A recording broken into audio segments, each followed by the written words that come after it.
మొంతా తీవ్ర తుఫాను ప్రభావంతో ఉత్తరాంధ్ర జిల్లాలు వణికిపోయాయి. భారీ వర్షాలకు వాగులు వంకలు పొంగి పొర్లుతున్నాయి. అనకాపల్లి జిల్లాలో శారదా నది ఉగ్రరూపం దాల్చి పలు చోట్ల గంటలు పడ్డాయి. పంట పొలాలు నీట మునిగి రైతులు తీవ్రంగా నష్టపోయారు. విశాఖ జిల్లాలో గోస్తని నది ఉధృతంగా ప్రవహిస్తోంది. చోడవరం నియోజకవర్గంలో విజయరామరాజుపేట తాచేరు డైవర్షన్ కాజ్వే కొట్టుకుపోయింది. విజయనగరం జిల్లాలో సువర్ణముఖి, వేగవతి, సాయన్నగడ్డ పొంగి పొర్లడంతో అనేక గ్రామాలకు రాకపోకలు నిలిచిపోయాయి. విశాఖ జిల్లాలో గోస్తని నదికి వరద ఉధృతి కొనసాగుతోంది. ఎగువ నుంచి వస్తున్న వర్షపు నీటితో జిల్లాలోని ఇతర వాగులు వంకలు పొంగిపొర్లుతున్నాయి. వాగుకు కట్టలు బలహీనంగా ఉన్న చోట ప్రత్యేక బృందాలు ఇసుక బస్తాలు వేసి రక్షణ చర్యలు చేపడుతున్నారు. మొంతా తుఫాన్ నేపథ్యంలో అన్ని విలేజ్లు కూడాను కంటిన్యూస్ గా తిరుగుతూ వర్షాల వల్ల ఎక్కడ కూడాను ఈ కెనాల్స్ అన్ని కూడాను కొట్టేయడం గానీ, ఫ్లడ్డింగ్ ఓవర్ఫ్లో అవడం గానీ, సామాన్య ప్రజలకి ఆస్తి నష్టం గానీ, ప్రాణ నష్టం గానీ, అలాగే క్యాట్లిక్ కూడా ఎటువంటి ఇబ్బందులు లేకుండా అన్ని సచివాలయాల్లో వీఆర్ఓలు, పంచాయతీ సెక్రటరీలు అందరినీ కూడా అప్రమత్తం చేసి 24/7 కలెక్టర్ గారు మానిటరింగ్ చేస్తున్నారు. మొంతా తుపాను ధాటికి అనకాపల్లి జిల్లా అతలాకుతలమైంది. చీడికాడ మండలం కోనం జలాశయంలోకి వరద పోటెత్తింది. దేవరపల్లి మండలం రైవాడ జలాశయంలోకి భారీగా వరద చేరుతోంది. రాంబిల్లి మండలం వైలోవ గ్రామ సమీపంలో శారదా నది గట్టుకి భారీగా గండిపడింది. దీంతో వైలోవ సమీప గ్రామాలు ముంపునకు గురయ్యాయి.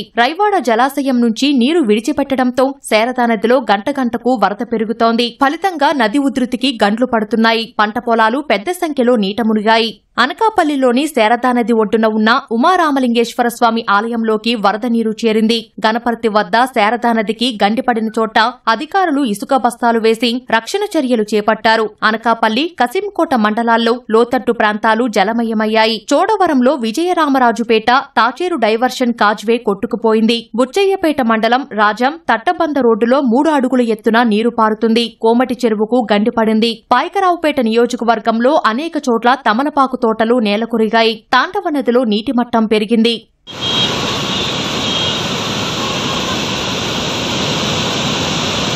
అల్లూరి జిల్లా Paderu ghat road Vanjangi view point సమీపంలో ఓ భారీ బండరాయి దొర్లి కిందపడి రహదారి కుంగిపోయింది. దీంతో అర్ధరాత్రి నుంచి రాకపోకలు పూర్తిగా స్తంభించాయి. మన్యం జిల్లా సాలూరు నియోజకవర్గ పరిధిలోని పెద్దగడ్డ, వెంగళరాయి సాగర్ ప్రాజెక్టుల నుంచి మంత్రి గుమ్మడి సంధ్యారాణి నీటిని విడుదల చేశారు. తుపాను కారణంగా నష్టపోయిన రైతులను ప్రభుత్వం ఆదుకుంటుందని భరోసా ఇచ్చారు. అధికారులు క్షేత్రస్థాయిలో పర్యటించి నష్టపోయిన పంట వివరాలను ప్రభుత్వానికి నివేదిక రూపంలో అందించాలని ఆదేశించారు.